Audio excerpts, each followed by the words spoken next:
जय हिंद मेरे प्यारे बच्चों। उम्मीद है कि आप सभी कुशलतापूर्वक होंगे।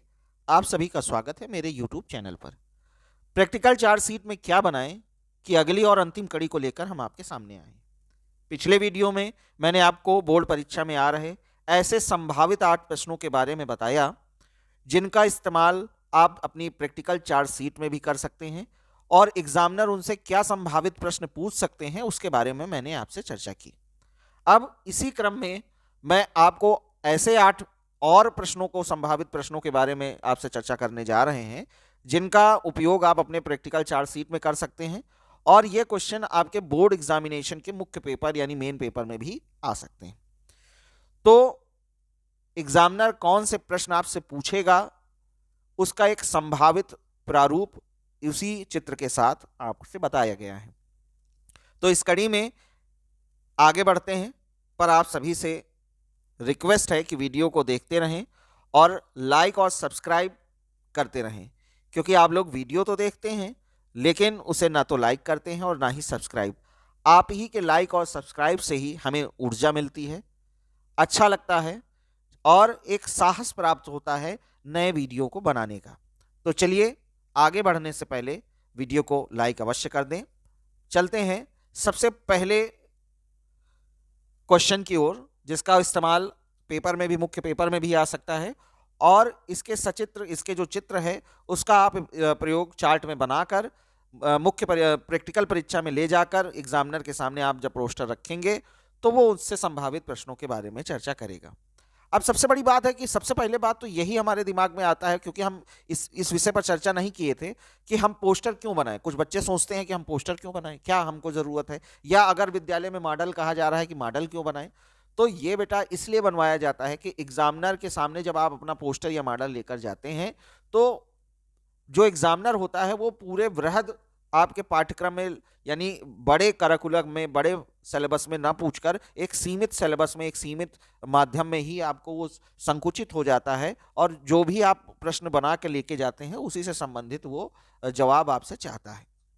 तो चलिए एथिल ब्रोमाइड के बारे में सबसे पहले बात करते हैं। तो यहाँ एथिल ब्रोमाइड का चित्र आप सामने देख रहे हैं कि यहाँ पर एक गोल पेंदे के फ्लास्क में सल्फ्यूरिक अम्ल, शांत सल्फ्यूरिक अम्ल लिया गया है और एथिल एल्कोहल को भी लिया गया है। तो सबसे पहले पूछते हैं कि इसके निर्माण की क्या प्रक्रिया है।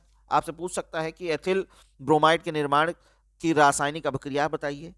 तो जहां पर पोटेशियम ब्रोमाइड और सल्फ्यूरिक अम्ल, शांत सल्फ्यूरिक अम्ल आपस में अभिक्रिया करके हाइड्रोजन ब्रोमाइड बनाते हैं और यही हाइड्रोजन ब्रोमाइड एथिल एल्कोहल से अभिक्रिया करके उसे एथिल ब्रोमाइड में परिवर्तित कर देता है। यहां पर आप देख रहे हैं बालू ऊष्मक का प्रयोग किया जा रहा है। देखिए, ऐसे रासायनिक पदार्थ जो आग के सीधे संपर्क में रखने पर जलने लगते हैं, ज्वलनशील होते हैं, तो उन्हें जल ऊष्मक की सहायता से गर्म किया जाता है। कुछ ऐसे पदार्थ होते हैं जिन्हें उच्च ताप की आवश्यकता होती है, उस प्रक्रिया को करने के लिए अधिक ताप की आवश्यकता पड़ती है, तो उन्हें बालू ऊष्मक की सहायता से, आप देखते हैं कि आपके जो भी अंकुरित या बिना अंकुरित वाले भोज्य पदार्थ होते हैं, जैसे मकाई हो गया, तो या फिर उसको लावा में कन्वर्ट करने के लिए क्या करते हैं, बालू में गर्म करते हैं, नमक में गर्म करते हैं, क्योंकि उससे जो आंच होती है वो और ज्यादा बढ़ जाती है। यानी अधिक ताप प्राप्त करने के लिए हम बालू ऊष्मक का प्रयोग करते हैं। तो ये ऐसे जर्नली है, आपसे पूछ सकता है। और जो भी प्रक्रम के परिणाम स्वरूप एथिल ब्रोमाइड बनता है उसे हम ठंडे बर्फ के कंटेनर में, ग्राही पात्र में एकत्र करते हैं जहां जल ठंडा होता है या आइस होती है, ठंडा पानी। तो ये जो अभिक्रिया बनेगी वो क्या होगी, KBr plus H2SO4 arrow HBr plus KHSO4, और इसी बार जब बन गया है HBr तो वो C2H5OH प्लस HBr एरो बन जाएगा C2H5Br प्लस H2। इसी तरह एथिल ब्रोमाइड का निर्माण हो जाएगा। आगे है कि एथिल ब्रोमाइड की क्रिया अगर शुष्क सिल्वर ऑक्साइड से कराएं तो क्या प्राप्त होगा। तो बेटा जब शुष्क सिल्वर ऑक्साइड से एथिल ब्रोमाइड की क्रिया कराई जाती है तो निश्चित रूप से डाई एथिल ईथर का निर्माण होता है। 2C2H5Br प्लस Ag2O एरो शुष्क है, ड्राई कंडीशन है, तो बन जाएगा C2H5OC2H5 प्लस 2AgBr। लेकिन अगर ये शुष्क ना होकर, बेटा अगर आपसे पूछ ले कि शुष्क ना होकर ये नम है सिल्वर ऑक्साइड, तब तो बेटा अगर नम सिल्वर ऑक्साइड है तो एथिल ब्रोमाइड एथिल एल्कोहल का निर्माण करता है, ना कि डाई एथिल ईथर का निर्माण करता है।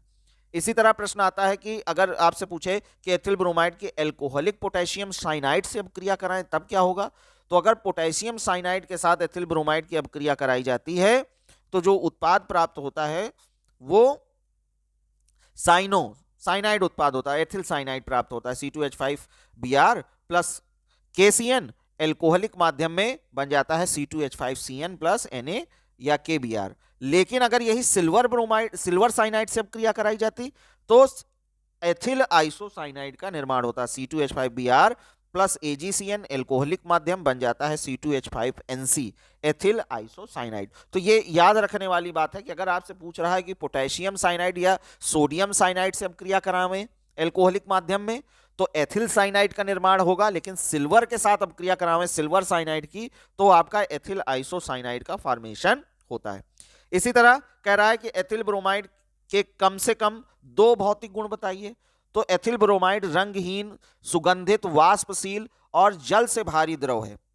ठीक है, जल से भारी है तो जल में अविलेय है किंतु कार्बनिक यौगिकों में विलेय है, और अगर द्रव है तो इसका अपना कोई क्वथनांक होगा जो कि 38 डिग्री सेल्सियस होता है। एथिल ब्रोमाइड का जो क्वथनांक है वो 38 डिग्री सेल्सियस होता है। तो इस तरह मैंने आपको भौतिक गुण भी बता दी थी। अब इसकी उपयोगिता की बात करें तो आपसे उपयोगिता पूछ सकता है या कह दे कि उपयोग बताइए, तो इसका इस्तेमाल कभी कभी स्थानीय निश्चेतक के रूप में भी किया जाता है, औषधियों के निर्माण में भी किया जाता है ना, एथिलीनी कारक के रूप में है, अभी मैंने बताया डाई एथिल ईथर है, एथिल एल्कोहल है, इस तरह से विभिन्न यौगिकों के संश्लेषण में भी इसका उपयोग किया जाता है। आगे बढ़ते हैं तो आपसे कह रहा है कि एथिल ब्रोमाइड के एल्कोहलिक AgNO2 यानी सिल्वर नाइट्राइड के साथ अब क्रिया बताइए। तो सिल्वर नाइट्राइड के साथ जब एथिल ब्रोमाइड की अब क्रिया कराई जाती है एल्कोहलिक माध्यम में तो नाइट्रोएथेन का निर्माण होता है C2H5NO2 यानी C2H5Br plus AgNO2, arrow arrow के ऊपर एल्कोहल गर्म करते हैं तो बन जाता है C2H5NO2 यानी नाइट्रोएथेन, और सिल्वर ब्रोमाइड AgBr मुक्त हो जाता है। लेकिन अगर यही पोटेशियम नाइट्राइड के साथ अब क्रिया कराते तो एथिल नाइट्राइड का निर्माण होता, ना कि नाइट्रोएथेन का निर्माण होता। तो ये आप थोड़ा अब क्रियाएं देख के जाइएगा जब भी इस चार्ट को बनावें।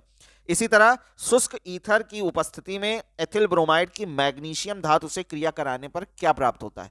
तो बेटा बहुत ही ज्यादा जरूरी जो यौगिक है, अगर बात करें तो ये सबसे क्रियाशील पदार्थ प्राप्त होता है शुष्क ईथर की उपस्थिति में, और इसका नाम है ग्रिगनार्ड अभिकर्मक।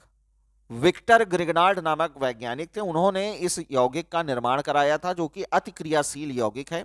अब क्रिया है C2H5Br plus Mg, arrow arrow के ऊपर शुष्क ईथर बन जाता है C2H5MgBr जिसका रासायनिक नाम है एथिल मैग्नीशियम ब्रोमाइड। ये एक कार्बाधात्विक यौगिक है, आर्गेनोमेटैलिक कंपाउंड। अब आपसे पूछ सकता है आर्गेनोमेटैलिक कंपाउंड्स क्या हैं। तो ऐसे कार्बनिक यौगिक जिनमें कार्बन की एक संयोजकता किसी धातु के द्वारा पूरित होती है। धातु में मैग्नीशियम हो सकता है, जिंक हो सकता है, लेड हो सकता है, लिथियम हो सकता है, कोई भी धातु हो सकती है। तो एक धातु के द्वारा पूरित होती है उसे कार्बाधात्विक यौगिक या आर्गेनोमेटैलिक कंपाउंड कहते हैं। अगले प्रश्न पर जाते हैं, अगले चार्ट पर जाते हैं। तो अगले चार्ट में आप क्लोरोफार्म का निर्माण कर सकते हैं। क्लोरोफार्म को अपने चार्ट में बना सकते हैं कि किस तरीके से क्लोरोफार्म बनेगा। ठीक है, तो क्लोरोफार्म में सबसे पहले देखिए, आप देख रहे हैं कि क्लोरोफार्म का चार्ट आ गया है, आपके सामने बना हुआ है। और अब इस क्लोरोफार्म को बनाने की विधि आपसे पूछेगा कि क्लोरोफार्म की बनाने की विधि की अभिक्रिया बताइए, उसका रासायनिक समीकरण दीजिए। तो आपको याद होना चाहिए क्या करना होता है, प्रोसेस में क्या चीजें जरूरत होती है। तो प्रयोगशाला में क्लोरोफार्म बनाने के लिए सबसे पहले क्या करना होता है कि विरंजक चूर्ण को जल में पेस्ट बना लेते हैं और उसमें एल्कोहल या एसीटोन, जिसके द्वारा आपने अभिक्रिया लिखी हुई है चार्ट में नीचे, तो उसमें एल्कोहल या एसीटोन की उचित मात्रा मिलाकर जल ऊष्मक की सहायता से, क्यों, क्योंकि ये जो आप बनाने जा रहे हैं यौगिक, इसमें जिसका उपयोग कर रहे हैं एल्कोहल, वो ज्वलनशील पदार्थ है, या एसीटोन ज्वलनशील, उसकी वाष्प ज्वलनशील होती है। तो जैसे ही हल्की सी भी पेट्रोल की तरह की अगर जहां सा भी वो पाएगा आग तुरंत पकड़ लेगा। तो इसीलिए उसको आग के सीधे संपर्क में न रहे, इसलिए हम उसमें जल ऊष्मक की सहायता करते हैं। पानी उबलता है, उससे जो भाप तैयार होती है उससे वो हमारे गोल पेंदे के फ्लास्क को, या जो हमारा फ्लास्क है जिसमें हमने ये पदार्थ भरा, उसको गर्म किया जाता है। तो इसके लिए हम क्या करते हैं, जो हमारे पास एसीटोन है, जैसे मान लिया हम एसीटोन से बनाना चाहते हैं, तो एसीटोन का सबसे पहले हम क्लोरीनीकरण करते हैं, CH3COCH3 प्लस 3Cl2। ये जो क्लोरीन प्राप्त हो रहा है वो ब्लीचिंग पाउडर से प्राप्त हो रहा है, तो 3Cl2 एरो बन जाता है CCl3COCH3 और 3 HCl निकल जाते हैं, CCl3 COCH3 बन जाता है, जिसको आप ट्राइक्लोरो एसीटोन कहते हैं। अब यही ट्राइक्लोरो एसीटोन जो उसमें उपस्थित कैल्शियम हाइड्रोक्साइड होता है उसके साथ रासायनिक अभिक्रिया करता है और कैल्शियम एसीटेट को क्रिस्टल के रूप में और पेस्ट के रूप में बाहर निकाल देता है, जबकि आपका क्लोरोफार्म 2CHCl3 प्लस CH3COO का होल ट्वाइस Ca, यह अभिक्रिया पूर्ण हो जाती है। और यही जो क्लोरोफार्म है वो वाष्पित होता है, जो कि संघनित्र द्वारा ठंडा होकर ग्राही पात्र में एकत्र कर लिया जाता है। तो इस प्रकार आप जान सकते हैं कि क्लोरोफार्म का आपका निर्माण हो जाता है। ठीक है, आगे बढ़ते हैं। तो कैसे परिवर्तित करोगे कार्बन टेट्राक्लोराइड को क्लोरोफार्म में? तो ये रासायनिक अभिक्रिया है कि किस तरीके से आप कार्बन टेट्राक्लोराइड को क्लोरोफार्म में बदल सकते हैं। तो कार्बन टेट्राक्लोराइड CCl4 है, अगर इसका आयरन यानी लोहे के चूर्ण द्वारा अपचयन कराया जाए तो ये क्लोरोफार्म में परिवर्तित हो जाता है। तो CCl4 + 2H, एरो एरो के ऊपर Fe आबलिक वाटर, वेपर फॉर्म में H2O, तो बन जाता है CHCl3 + HCl। ठीक है, आगे क्या कारण है कि क्लोरोफार्म को रंगीन कांच की बोतलों में ऊपर तक भर के रखते हैं? तो जो क्लोरोफार्म है सूर्य के प्रकाश में वातावरण में उपस्थित ऑक्सीजन के साथ अभिक्रिया करके एक अति विषैली गैस फास्जीन का निर्माण करता है। इसीलिए सूर्य का प्रकाश उस कांच की बोतल के अंदर ना जा पाए, इसलिए उस बोतल का रंग रंगीन कर दिया जाता है, गहरा भूरा कर दिया जाता है, जिससे सूर्य की रोशनी उस बोतल के अंदर ना जा पाए और ऑक्सीजन उस बोतल के अंदर ना हो या कोई भी गैस उस बोतल के अंदर ना हो, इसलिए उसको फुल भर के यानी ऊपर तक भर के, ढक्कन के पास तक भर के रखते हैं, जिससे उसमें किसी भी गैस के रहने की संभावना नगण्य हो जाती है। अब कौन सी अभिक्रिया, जैसे कि मैंने कहा फास्जीन बनती है, तो क्या होता है 2CHCl3 + O2, एरो एरो के ऊपर सूर्य का प्रकाश, बन जाता है 2COCl2 + 2HCl, जो ये बना 2COCl2, यही फास्जीन गैस है, अति विषैली गैस है, ये खतरनाक गैस है, इससे रोगी की मृत्यु हो जाती थी। पहले जब क्लोरोफार्म का प्रयोग निश्चेतक के रूप में किया जाता था तो कभी कभी रोगी इस गैस को भी सूंघ लेता था, जिसकी वजह से समस्याएं उत्पन्न हो जाती थी। तो ऐसी समस्या ना उत्पन्न हो इसलिए बोतल को ऊपर तक भर के रखते थे और सूर्य के प्रकाश की अनुपस्थिति में रखा जाता था। आगे बढ़ते हैं, आपसे पूछ सकता है क्लोरोफार्म के 2 भौतिक गुण बताइए।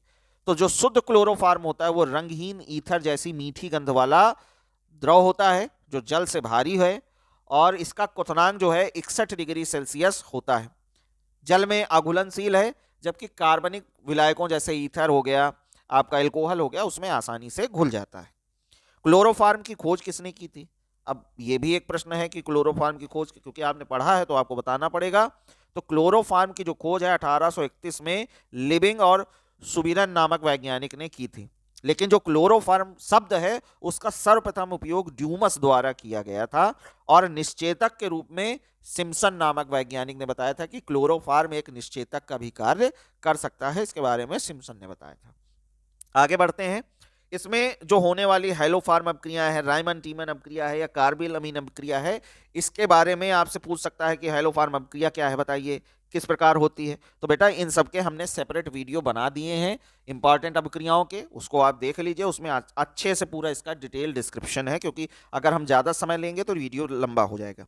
आगे बढ़ते हैं, क्लोरोफार्म की क्रिया अगर सिल्वर चूर्ण से कराई जाए तो क्या होगा बेटा? सिल्वर चूर्ण से कराने पर एसिटिलीन गैस का निर्माण होता है, एसिटिलीन गैस बनती है और सिल्वर क्लोराइड मुक्त हो जाती है। अभिक्रिया देख लीजिएगा। क्लोरोफार्म के उपयोग, इसका उपयोग मैं बार बार कह रहा हूं निश्चेतक के रूप में पहले किया जाता था, अब इसका उपयोग औषधियों के निर्माण जैसे क्लोरोपिक्रिन है, क्लोरीटोन है, क्लोरीटोन अभी आगे पढ़ोगे, एसीटोन के साथ अभिक्रिया कराने पर क्लोरीटोन का निर्माण होता है, इसी तरह क्लोरोपिक्रिन बनती है।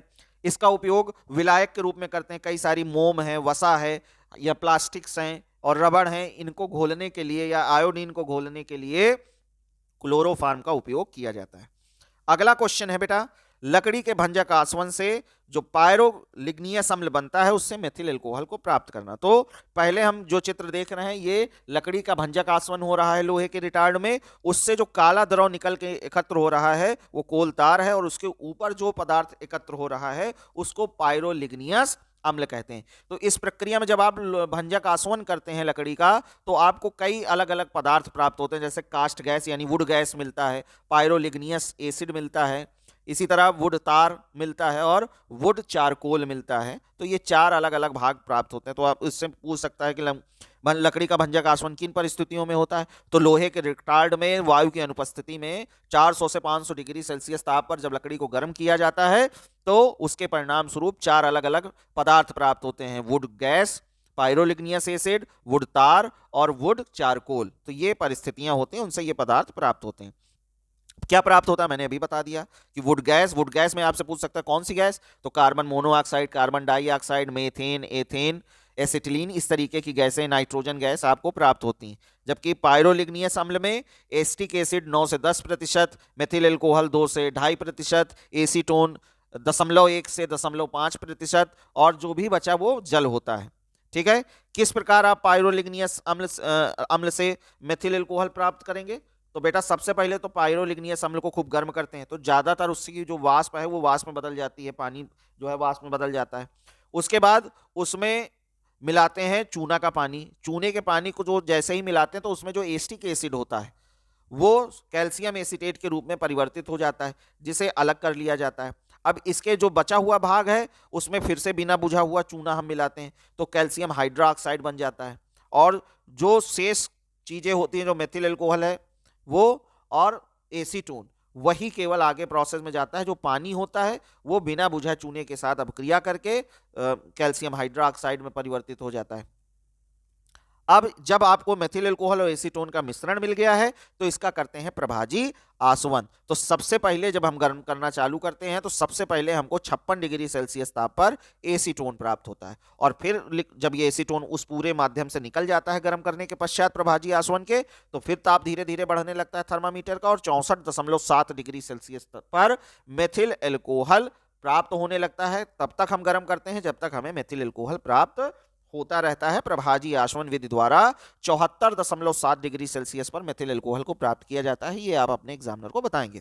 इसी तरह क्या आप बता सकते हैं कि इस मिश्रण को अम्ल क्यों कहते हैं? हाँ, पायरोलिग्नियस अम्ल क्यों कहते हैं? तो बिल्कुल बता सकते हैं भैया, क्योंकि 9 से 10% है इसमें एस्टिक अम्ल मिला रहता है। तो एस्टिक अम्ल की उपस्थिति के कारण इसकी प्रकृति जो होती है वो अम्लीय होती है, इसीलिए इसे पायरोलिग्नियस अम्ल कहा जाता है इस मिश्रण को। ठीक है, अंत में शेष बचे हुए एसीटोन और एथिल एल्कोहल को कैसे पृथक करेंगे? तो मैंने अभी बता दिया कि जो अंत में जो ये मिश्रण होता है उसमें मेथिल एल्कोहल और एसीटोन होता है। एथिल एल्कोहल यहाँ लिखा है, उसको सुधार लीजिएगा, ये मेथिल एल्कोहल होना चाहिए। तो मेथिल एल्कोहल और एसीटोन को कैसे अलग करेंगे? तो मेथिल एल्कोहल और एथिल एल्कोहल का मिश्रण होता है जो जब हम इसको गर्म करते हैं प्रभाजी आसवन में तो सबसे पहले 56 डिग्री सेल्सियस ताप पर एसीटोन प्राप्त होता है और जब एसीटोन पूरी तरीके से मुक्त हो जाता है तो फिर थर्मामीटर का ताप बढ़ने लगता है और 64.7, दिमाग में एकदम बैठा लीजिए, 64.7 डिग्री सेल्सियस टेम्परेचर पर मेथिल एल्कोहल हमें प्रभाजी आसवन विधि से प्राप्त होता है। मेथिल एल्कोहल,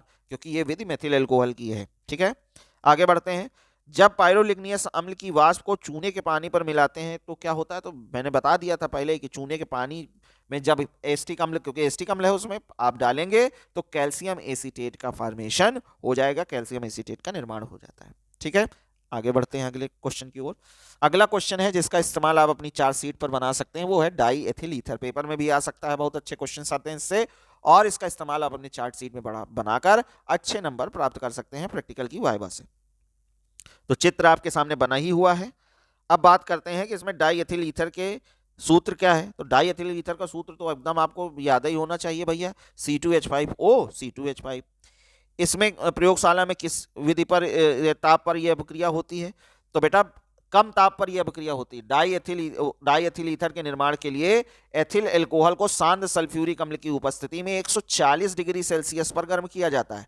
140 डिग्री सेल्सियस ताप पर गर्म करने से जल अणु मुक्त हो जाते हैं और डाई एथिल ईथर का निर्माण होता है। ये कम ताप पर होने वाली रासायनिक अभिक्रिया है, बिल्कुल एकदम दिमाग में बैठा लीजिए। लेकिन जब एथिल एल्कोहल को हम गर्म करेंगे उच्च ताप पर 160-180 डिग्री सेल्सियस ताप पर, तो एथिल ईथर का निर्माण नहीं होता। उस समय असंतृप्त हाइड्रोकार्बन एथिलीन्स का निर्माण होता है। एथिलीन यहां बन जाएगी और जल अणु निकलेगा। ठीक है ना, तो ये दिमाग में एकदम रखिए। यदि एथिल एल्कोहल को 160, मैंने फिर आ गया प्रश्न कि 160 डिग्री सेल्सियस पर रखें तो क्या होगा? तो बिल्कुल एथिलीन का निर्माण होगा, असंतृप्त हाइड्रोकार्बन्स का निर्माण होगा। आगे बढ़ते हैं।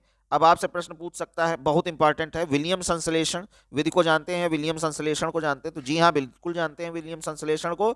इससे समान और असमान सभी प्रकार के ईथर्स का निर्माण किया जा सकता है, और ये ईथर के निर्माण की सर्वोत्तम विधि है, सबसे उचित विधि है, जिसके द्वारा हम सभी प्रकार के ईथर्स का निर्माण कर सकते हैं। मैंने विशेषता भी बता दी, अगले प्रश्न था कि विशेषता बताइए। इसी तरह डाई एथिल ईथर का क्वथनांक बताइए, और क्या कारण है कि एथिल अल्कोहल की तुलना में इसकी जल में विलेयता अल्प है। तो आपको सबसे पहले समझना चाहिए कि अल्कोहल जो है उसमें हाइड्रॉक्सी समूह है, और वो बनाता है हाइड्रोजन बांड। तो हाइड्रोजन बंधों की उपस्थिति के कारण वो जल में घुलनशील है, और उसकी जो क्वथनांक है वो भी ज्यादा है, जबकि ये हाइड्रोजन बंध का निर्माण करने में सक्षम नहीं है। इसीलिए डाई एथिल ईथर का जो क्वथनांक होता है वो होता है 34.5, और ये जल में अल्प विलेय है, परंतु कार्बनिक विलायकों में ये पूर्णतया विलेय हो जाता है। ठीक है, आई बात समझ में? आगे बढ़ते हैं। तो अगला क्वेश्चन है कि गर्म एवं ठंडे HI के साथ अपक्रिया। तो जब ठंडे HI के साथ एथिल डाई एथिल ईथर की अपक्रिया कराई जाती है तो एथिल अल्कोहल और एथिल आयोडाइड का निर्माण होता है, लेकिन जब गर्म और सांद्र हाइड्रोजन आयोडाइड के साथ अपक्रिया कराई जाती है तो केवल एथिल आयोडाइड का निर्माण होता है। तो ये अपक्रिया आपके पास लिखी होगी, नहीं तो किताब में है। अगर नहीं समझ में आया कोई बात तो आप मेरे कमेंट्स बॉक्स में बताइए, हम आपको उसका उपलब्ध कराएंगे, उसमें कोई दिक्कत नहीं। आगे बढ़ते हैं। सूर्य के प्रकाश में ऑक्सीजन से क्रिया करने पर क्या प्राप्त होता है? ये बहुत बार बार पूछी जाने वाली है, क्योंकि इसमें पराक्साइड का निर्माण होता है। जब एथिल डाई एथिल ईथर को खुला छोड़ दिया जाता है, मतलब तो इसकी वाष्प जो है सूर्य से आने वाली परावैंगनी किरणों के साथ उपस्थिति में ऑक्सीजन को अपने में जोड़ लेती हैं और 1 एथॉक्सी एथिल हाइड्रो पराक्साइड का निर्माण करती हैं। तो ये बहुत मतलब रिएक्टिव कंपाउंड्स का फॉर्मेशन हो जाता है। तो इसीलिए ये इंपॉर्टेंट अपक्रिया है, कई बार पेपर में आई भी है कि क्या होता है जबकि डाई एथिल ईथर को सूर्य के परावैंगनी किरणों में वायु के साथ खुला छोड़ दिया जाता है। तो इससे क्या बनता है? 1 एथॉक्सी एथिल हाइड्रो पराक्साइड का निर्माण होता है। CH3 CH2O CH2 CH3 plus O2 arrow arrow के ऊपर अल्ट्रावायलेट रेडिएशन बन जाएगा CH3CH, उसी से जुड़ा हुआ है OH, और आगे फिर OCH2 CH3। तो ये आपके किताब में लिखी होगी, ढूंढ लीजिएगा। आगे बढ़ते हैं। अगला है फॉर्मेल्डिहाइड। तो फॉर्मेल्डिहाइड का इस्तेमाल आप अपने थ्योरी में पढ़ने में भी कर सकते हैं, और साथ ही साथ इसका आप चार्ट में भी उपयोग कर सकते हैं। तो चलिए बढ़ते हैं। सबसे पहले इसका चित्र है, यहाँ पर देख रहे हैं कि गोल पेंदे के फ्लास्क को व्यवस्थित किया गया है, और इससे जो भी निकल रही है उसको एस्बेस्टस युक्त प्लेटिनम युक्त एस्बेस्टस से गुजार कर ग्राही पात्र में एकत्र कर रहे हैं। तो सबसे पहला प्रश्न बनता है कि फॉर्मेल्डिहाइड का निर्माण कैसे होता है। तो फॉर्मेल्डिहाइड का प्रयोगशाला में निर्माण करने के लिए हम मेथिल अल्कोहल का ऑक्सीकरण करते हैं प्लेटिनम युक्त एस्बेस्टस द्वारा, और ये जो प्रक्रिया होती है वो 200 से 250 डिग्री सेल्सियस ताप पर पूर्ण होती है। CH3OH plus O arrow platinum युक्त एस्बेस्टस की जाली 200 से 250 डिग्री सेल्सियस ताप बन जाता है HCHO फॉर्मेल्डिहाइड प्लस H2O। इसी तरह इस चित्र में प्लेटिनम युक्त एस्बेस्टस का क्या उपयोग है? तो ये उत्प्रेरक का कार्य करता है। इस प्रक्रिया में ये उत्प्रेरक का कार्य है, ऑक्सीकारक के रूप में इसका उपयोग किया जाता है। यदि फॉर्मेल्डिहाइड की अमोनिया के साथ अपक्रिया कराई जाए तो क्या बनेगा? इसकी अगर अमोनिया के साथ अपक्रिया कराई जाए तो एक ठोस यौगिक का निर्माण होता है जिसका क्वथनांक 260 डिग्री सेल्सियस होता है, और इस यौगिक का जो उपयोग है वो गठिया या मूत्र संबंधित रोगों के इलाज में करते हैं, हमने बताया है। जी हाँ, आप सही पकड़े हैं, ये है यूरोट्रोपिन, जिसका जो IUPAC नाम है हेक्सामेथिलीन टेट्राएमीन है। 6HCHO प्लस 4NH3 एरो बन जाएगा CH2 का होल 6N4 प्लस 6H2O, इसी को कहते हैं हेक्सामेथिलीन टेट्रामीन। तो इसकी संरचना सहित आप तैयार रखिए कि आपसे पूछ सकता है यूरोट्रोपिन, पेपर में भी आ सकता है कि यूरोट्रोपिन की संरचना बनाइए, या क्या होता है जबकि फॉर्मेल्डिहाइड को अमोनिया के साथ गर्म करते हैं, या यूरोट्रोपिन के निर्माण की प्रक्रिया बताइए, या यूरोट्रोपिन क्या है इसके गुणों की व्याख्या करते हुए इसके निर्माण की प्रक्रिया बताइए। तो ये सारी क्वेश्चन जो पेपर में आ सकता है वो यहाँ पर भी आपके चार्ट में भी पूछ सकते हैं। इसी तरह फॉर्मेल्डिहाइड पर कैनी-जारो अपक्रिया बताइए। तो फॉर्मेल्डिहाइड कैनी-जारो अपक्रिया प्रदर्शित करता है। क्या ये एल्डोल अपक्रिया प्रदर्शित कर सकता है? तो इसका जवाब होगा नहीं भाई, एल्डोल अपक्रिया इसलिए नहीं प्रदर्शित कर सकता क्योंकि मैंने आपको बताया था कि जिनमें अल्फा हाइड्रोजन उपस्थित होते हैं, जो वीडियो है आप देख लीजिए, जो रासायनिक अपक्रियाओं के मोस्ट इंपॉर्टेंट रिएक्शंस का पढ़ा है, उसमें बताया गया है कि अल्फा हाइड्रोजन युक्त एल्डिहाइड या कीटोन ही एल्डोल संघनन दे सकते हैं। काइनेजारो अपक्रियाएं वे देते हैं जिनमें अल्फा हाइड्रोजन उपस्थित नहीं होता। तो क्या होता है कि जब दो अणु फॉर्मेल्डिहाइड की 50% सांद्रता वाले सोडियम हाइड्रोक्साइड के विलयन से अपक्रिया कराई जाती है तो एक अणु मेथिल अल्कोहल और एक अणु सोडियम फार्मेट का प्राप्त होता है, 2HCHO plus NaOH AeroCH3OH plus HCOO Na। ठीक है।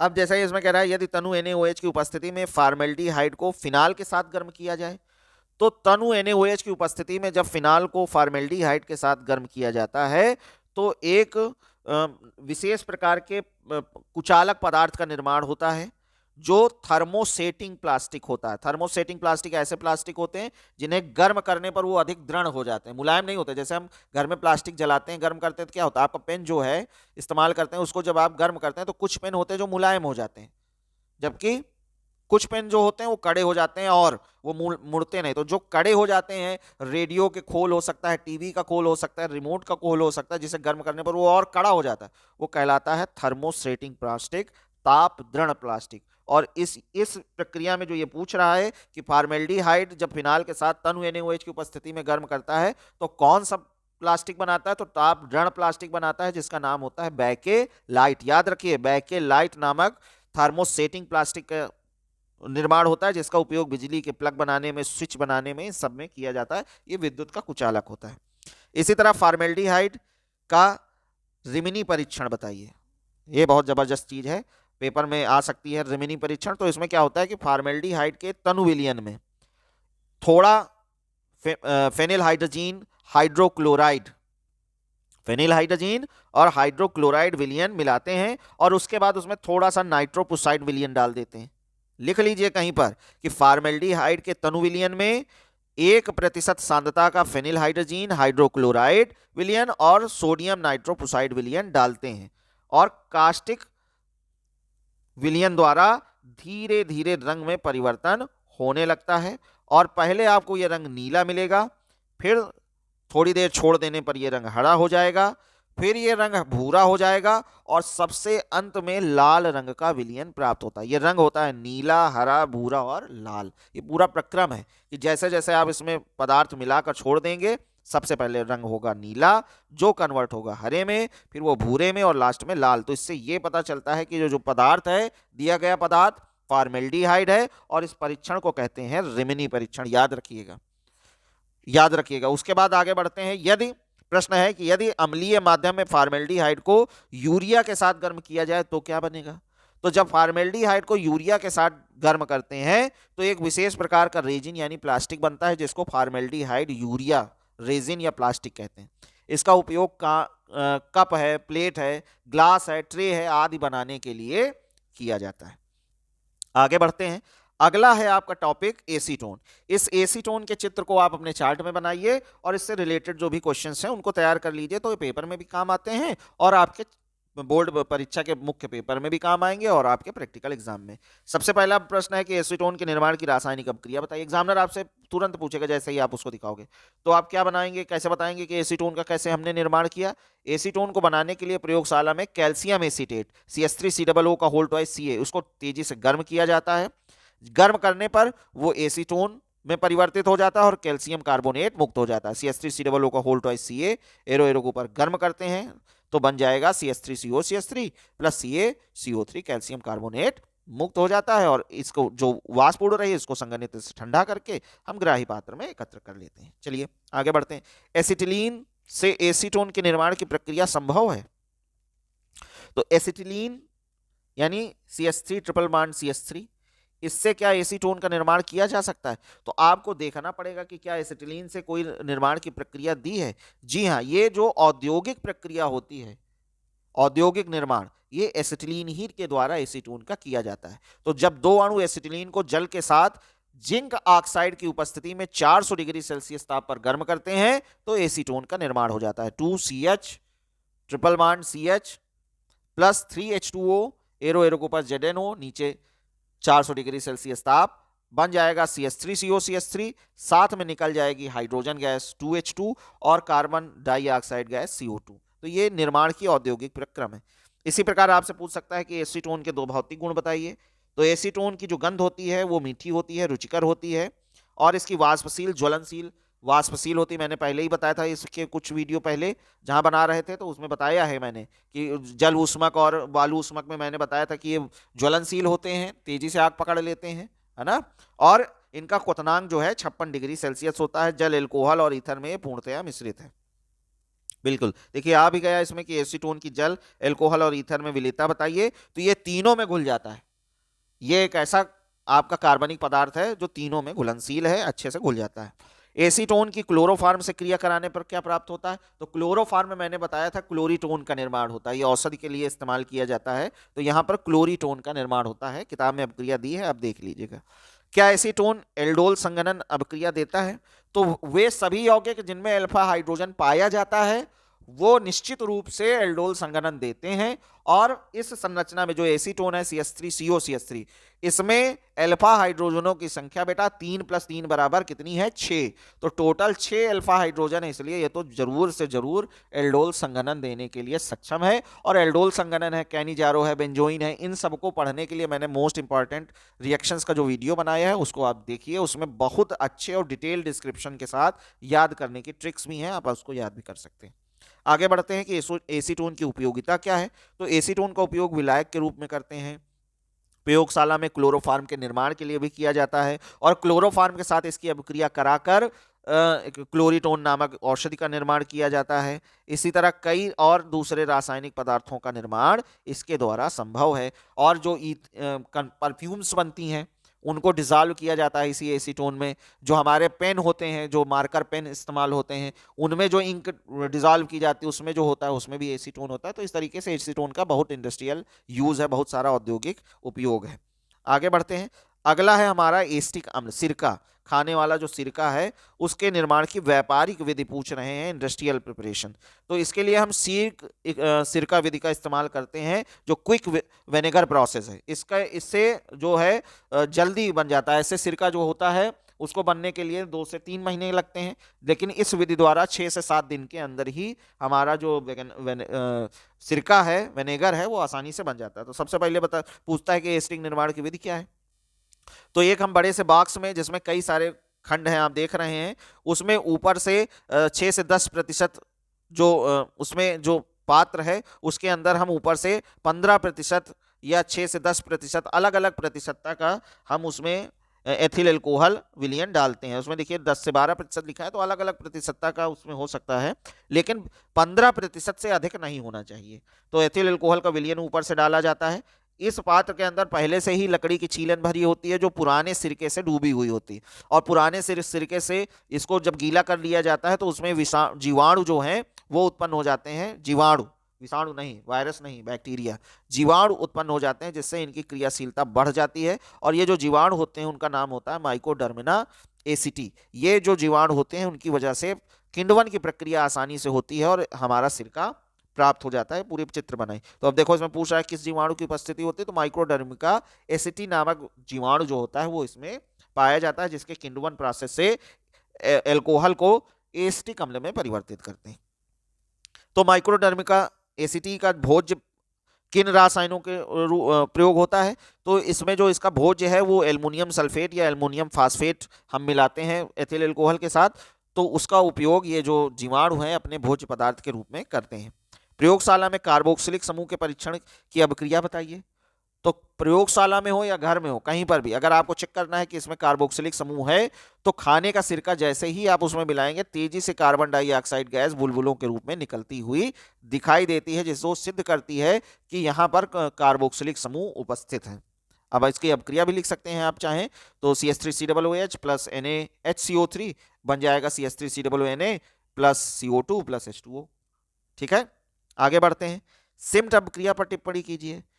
तो सिम्ट अभिक्रिया जो है वो एस्टिक अम्ल के द्वारा प्रदर्शित की जाती है, या जिसमें COOH समूह उपस्थित होते हैं वो ये अभिक्रिया प्रदर्शित करते हैं। इसमें क्या होता है कि एस्टिक अम्ल जो है हाइड्रोजोइक अम्ल N3H के साथ अपक्रिया करता है शांत सल्फ्यूरिक अम्ल की उपस्थिति में, जिसके परिणाम स्वरूप जो है वो एमीन्स का निर्माण होता है। अब जैसे इसमें एस्टिक अम्ल ले रहे हैं तो मेथिल एमीन का निर्माण होगा, तो CH3COOH plus N3H arrow arrow के ऊपर शांत सल्फ्यूरिक अम्ल बन जाएगा CH3NH2 plus CO2 plus H2O।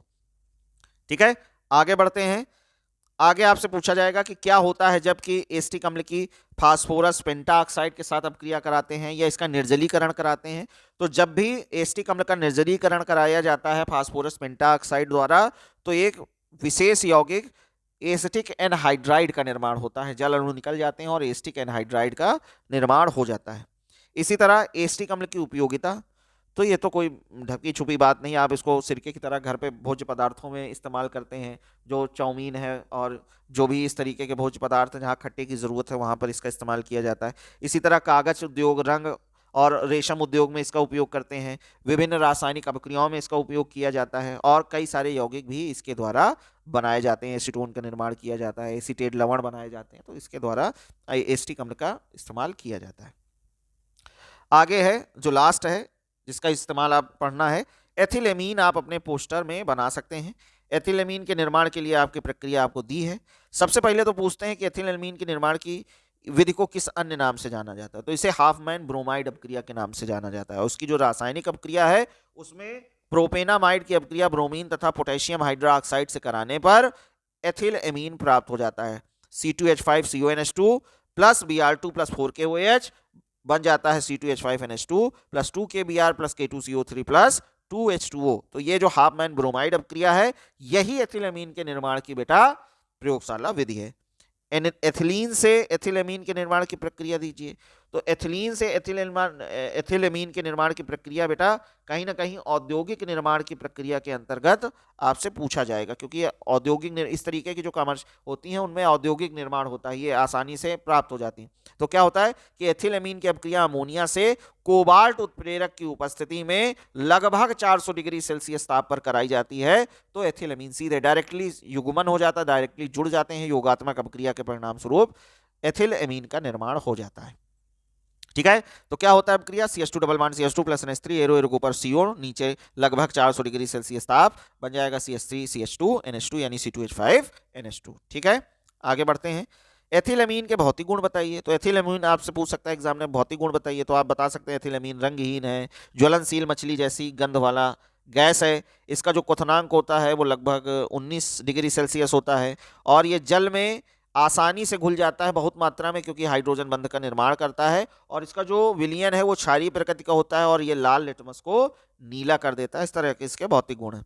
एथिलेमीन की कार्बिलमीन अपक्रिया बताइए, तो मैंने बताया ना कि ये पूरा मैंने एक अलग से वीडियो बना दिया है इंपॉर्टेंट रिएक्शंस का, उसमें कार्बिलमीन भी अपक्रिया है। ये एक तरीके से प्राथमिक एमीन्स का परीक्षण है जिसको आइसोसाइनाइड परीक्षण कह सकते हैं। आपसे पेपर में पूछ सकता है कि आइसोसाइनाइड परीक्षण बताइए, तो जब किसी प्राथमिक एमीन जैसे एथिलेमीन की अपक्रिया क्लोरोफॉर्म तथा पोटेशियम हाइड्रोक्साइड से कराई जाती है तो आइसोसाइनाइड तीक्ष्ण दुर्गंध वाला पदार्थ आइसोसाइनाइड प्राप्त होता है। तो C2H5NH2 plus CHCl3 plus 3KOH बन जाता है 2C2H5NC plus 3KCl plus 3H2O।